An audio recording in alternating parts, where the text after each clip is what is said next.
Hello, my name is Keith Ray, and I'm an Honorary Professor in the School of History, Archaeology and Religion at Cardiff University. Today, I'm going to talk to you about Offa's Dyke, what's Dyke, and power relations in early medieval Wales and the frontier with Anglo-Saxon Mercia. So primarily talking about the 8th, 9th, possibly 10th century. I'm now going to screen share so that you can see my presentation directly.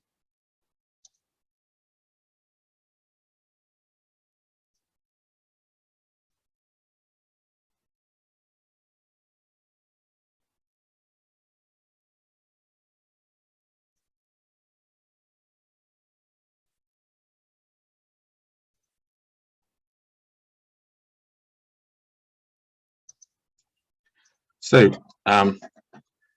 Offa's Dyke and what's Dyke are two very long earthworks along what is now close to the border between England and Wales, stretching from the south at Chepstow in Gloucestershire northwards up towards the Irish Sea to the northwest of Chester.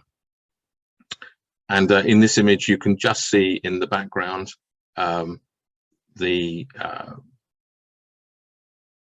border between England and Wales, which is formed by the Y, and the far ridge is in Gwent, and the nearer ridge is in England.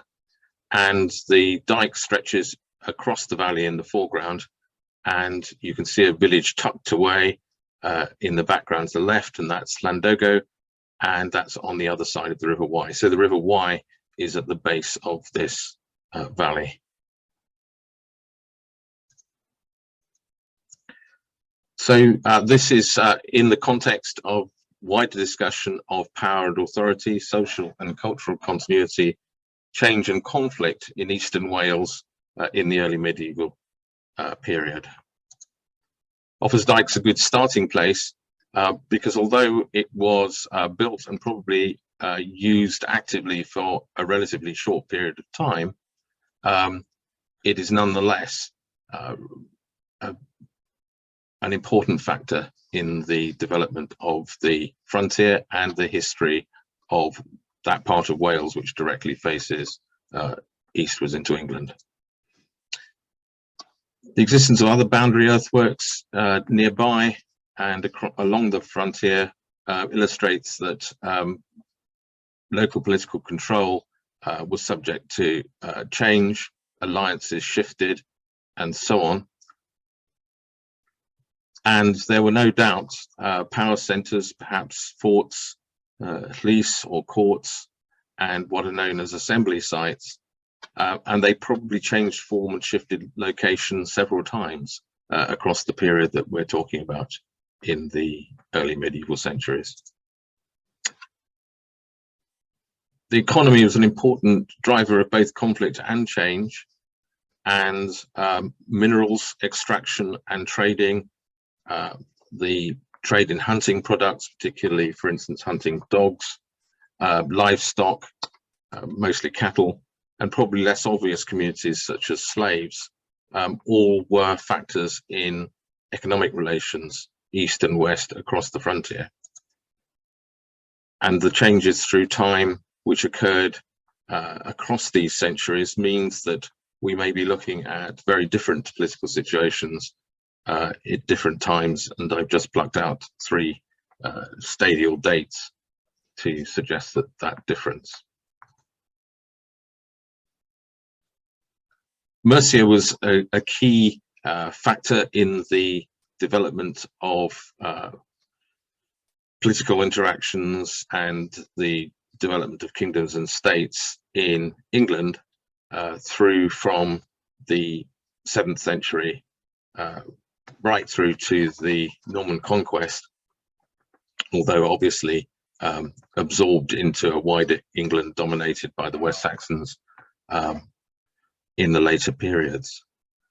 In Wales, we have very little idea of the actual boundaries between kingdoms, and there were lots of more localized political entities, princedoms, if you like, statelets, and they combined in many cases to link into wider polities. Offa's reign marks the high point of Mercian power in southern Britain, and I've noted here some of the key events of his reign. Offa is someone we know very little about, and the Anglo-Saxon historian Sir Frank Stenton in the 20th century wrote of him, as the history of his reign is traced from one fragment of evidence to another, it gradually becomes clear that this formidable and unsympathetic king was a statesman. Moreover, he understood that it was the duty of a king to encourage foreign trade, and he used the papal authority over the English church for his own political advantage. No other Anglo-Saxon king ever regarded the world at large with so secular a mind or so acute a political sense, and I think we can probably see this in relation to Offa's Dyke.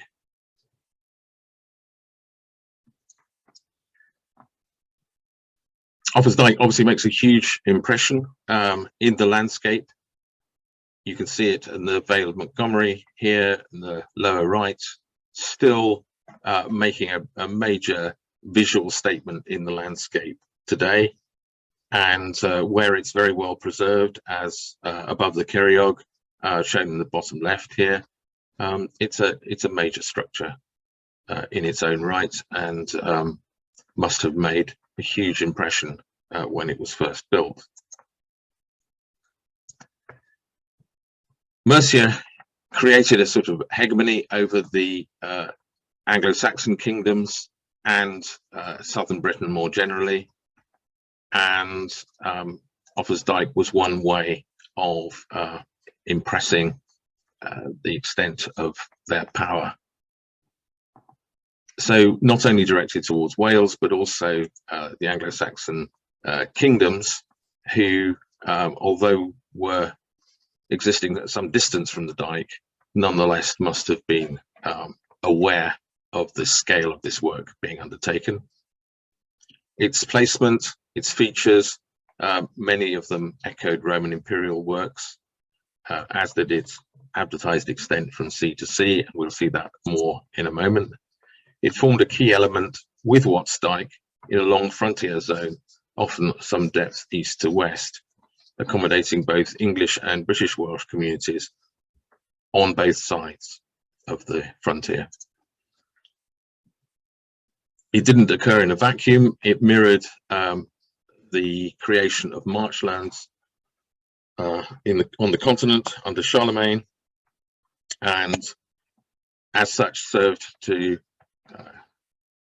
create areas that were ambiguous between the edges of the areas directly controlled by the kingdoms concerned, whether the Kingdom of the Franks in Europe or Mercia in Britain. We don't have any contemporary views of how the Welsh, the Britons to the west, saw the creation of the Dyke, but almost certainly they would have regarded as having to do with the appropriation of considerable tracts of land. And in places, as you can see here, if you were to the west of the Dyke in the foreground, looking across, you can just see the Wrekin in the background, looking across these broad fertile lands of what is now southern Shropshire, completely sequestered, and that appropriation reinforced by the building of this major work. The whole point about Offa's Dyke, both locally and across its course, was to reinforce a sense of the power of the Mercian state. It worked by being very visible and by offering from the east surveillance over approaches from the west, both along ridgetops and in valleys, as you can see here on the River Clun in southern Shropshire. Quite a lot of research has taken place since the last major review of the place of Offa's Dyke in the Archaeology of Eastern Wales and the Marches, and some of that work was summarised, was brought together in the book Offa's Dyke, Landscape and Hegemony in 8th Century Britain, of which I was co-author.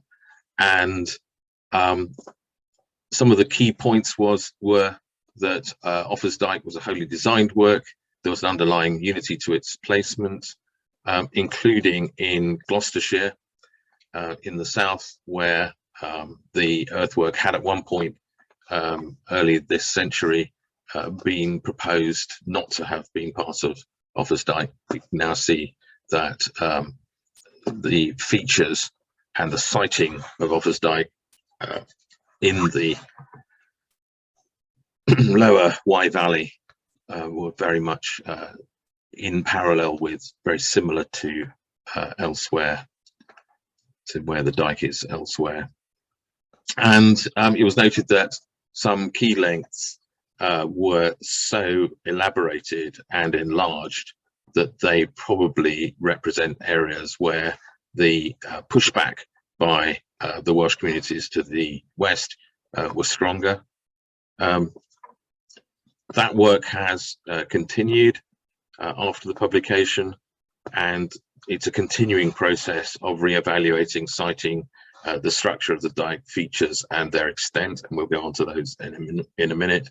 And economic dimensions are, I think, more important than has previously been realised. So in Gloucestershire, in the south, in the Wye Valley, there was clearly a concern to exclude the Welsh and the people of Gwent from the major iron producing areas of the Forest of Dean and its neighbouring areas, and lead up in northern Flintshire. Political dimensions I've already mentioned.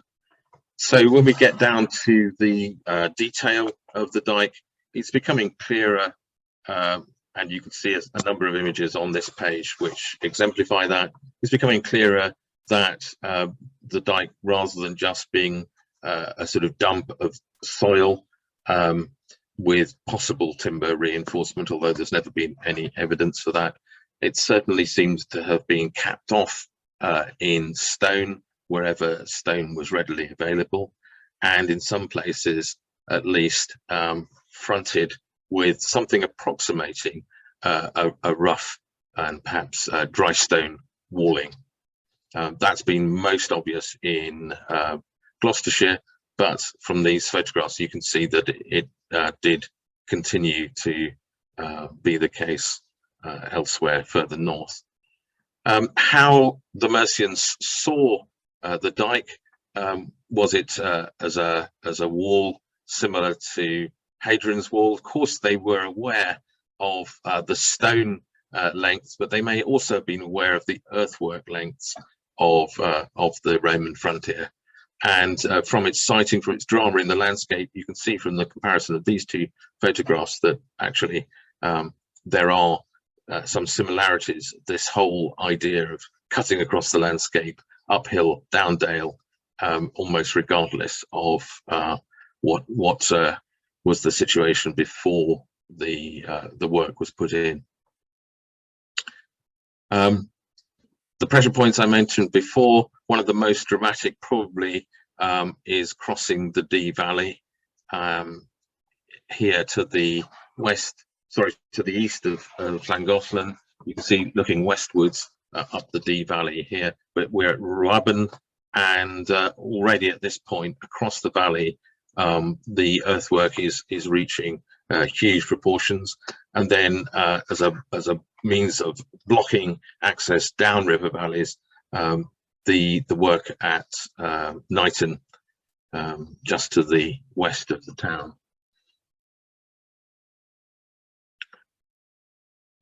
As I mentioned, work has been continuing, particularly in the winters when the vegetation is down. And one of the things that I've been trying to do with a group of people, volunteers in the north, has been to try to trace the extent of the Dyke, or even the existence of the Dyke, further north than Tredden, where it's traditionally thought that the Dyke ended. This has been made possible through our creation, through a number of organisations and individuals, of the Offa's Dyke Collaboratory, which you can learn more about on its website. But here, both crossing the Alyn and further north by Kairos, we're seeing lengths of Dyke detached from one another, I think largely through erosion, quarrying, and later agriculture, but probably extending right up to the Irish Sea between Grenant and Prestatyn. So this map indicates the extent of the new lengths that have been picked up. The one in the north, you can see there in lighter green, the affirmation of continuity of the Dyke in northern Herefordshire. You can see just number 2 west of Hereford, and now an understanding that the Dyke extended at least up towards Ross-on-Wye from Gloucestershire and Forest of Dean.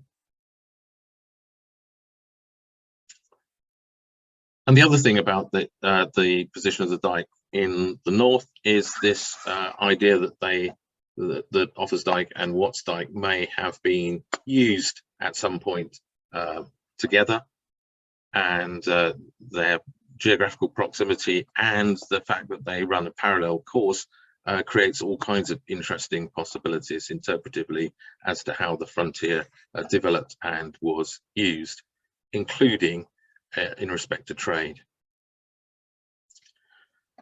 And the interest of the Mercians in the north and the Vale of Clwyd is picked up a little in both the Welsh and English literary sources for the period. The presence of both kings of Mercia, Offa and Kenwulf, at different times indicates that military adventurism, if not an attempt to annex the Clwyd area, may have been what was on their minds. The Dykes helped define a marchland and helped to project Mercian power in various different ways. So it advertised the power of the regime to mobilize and to dominate. It served a blocking purpose, ensuring that there was a controlled zone in the frontier, and that frontier could not easily be pushed eastwards. The Dyke enables the Mercians to have a springboard for campaigns and potential further conquests westwards into Wales. It had an economic role, we'll come on to that a bit more in a minute, not only the minerals, but also the possibility of customs control. And as we remember Offa, it is for his Dyke, and therefore you can see it as a successful advertisement of Offa's achievements. There are lots of questions which remain, dating being one of the most important, as ever. I think that the expectation that individual excavations are going to solve the problems and complexities of dating is a bit hopeful, and I think that we need a lot more work to be done on the Dyke at various different locations to get a clearer sense of its date and use. And we can expect some surprises, perhaps especially in relation to Watts Dyke, which I rather suspect was a monument which had a very complex evolution over a number of centuries, with different parts of it being built at different times, and perhaps particularly in the north. The recent studies that I referred to in the winter months down here in Gloucestershire, we can see that there are gaps which are not gaps. Top left up by Simmons Yap. This is work that I was undertaking with John Hoyle, formerly of Gloucestershire County Council, and to the top right, a curious earthwork which never has had a satisfactory explanation, a probable new gateway. And as I commented before, in places the profile of the dike is very little altered, and we can see that too in Gloucestershire, and particularly well preserved through the woodlands by Passage Grove and the Devil's Pulpit. So a number of research developments have occurred in the last few years. We've got an understanding that the gateway facilities and associated works are probably more sophisticated, more complex than previously thought. There's even a possibility that there were bridges on river crossings, and that would necessitate or facilitate the possibility of crossing valleys on walkways. There are important hints of the modification of the earthwork at different points. It's often been said that there is no evidence for maintenance or development of the earthwork, but I think we are beginning to see that. We need to be mindful of a rearward infrastructure, and I would point to the Roman road, particularly Watling Street West, and locations such as Lentwoodine, where we have evidence during the Anglo-Saxon period for the provision of horses going between there and Shrewsbury. And then fortifications at key locations. We've probably found the first example of a purpose-built Anglo-Saxon defensive location overlooking the Wye, west of Hereford. I'll come to that in a minute. On gateways, there's been a lot of discussion about the reason for the configuration of the earthworks at Hergan, just north of the Clun Valley, and we can see here that LiDAR and drone-based imagery is enabling us to pick up the significance of features that are not so clear on the ground. So here, a gateway entry point where there's a clear and close configuration of the earthworks with an oblique entrance overlooked by a bank, and possibility of a holding area beneath a double ditched and double banked length of the dike to the east.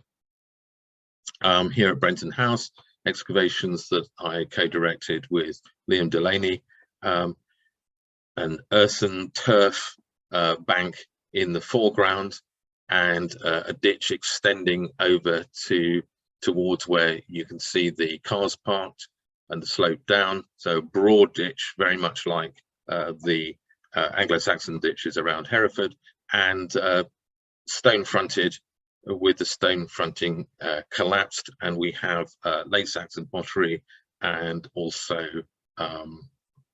we have burnt clay, which is possibly from corn drying kilns. How we can find out more? We need more ground-based observation at many places, and this is where our local volunteers have been helping us considerably. We need follow-up studies with more detailed recording, and especially analytical descriptions. We need multi-stage projects which will involve excavation, which necessarily will involve excavation, and we need to be looking at particular kinds of location: route crossing and gates, river crossings and possible bridges, potential watchtowers, forts and muster locations. We have no evidence currently for any of those, but close observation is beginning to indicate that they may exist, not necessarily in direct association with the dikes, but in the broad corridor. Talking of the corridor, we need to look for kinds of site that haven't been so far located, and as I said, the Brenton discovery suggests to us that that may be possible. Specific projects, and we need to start interrogating the PS results in a structured way. And so, for instance, it's possible to see in recent years a lot of finds emerging of metalwork that's connected with horse transport and you know, dare I suggest, mounted warriors. And we need to look at sites where there are both complex deposits, they're clearly strategic, and in some cases we have excavation archives which need reassessment.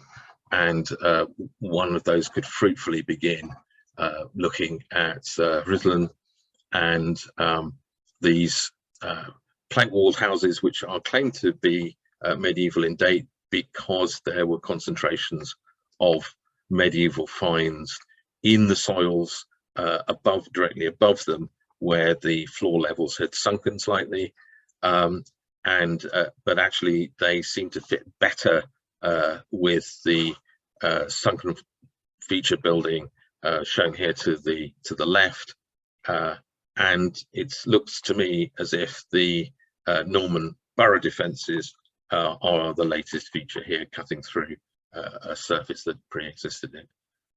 I think that's all I want to say at the moment, and I'll stop sharing the screen.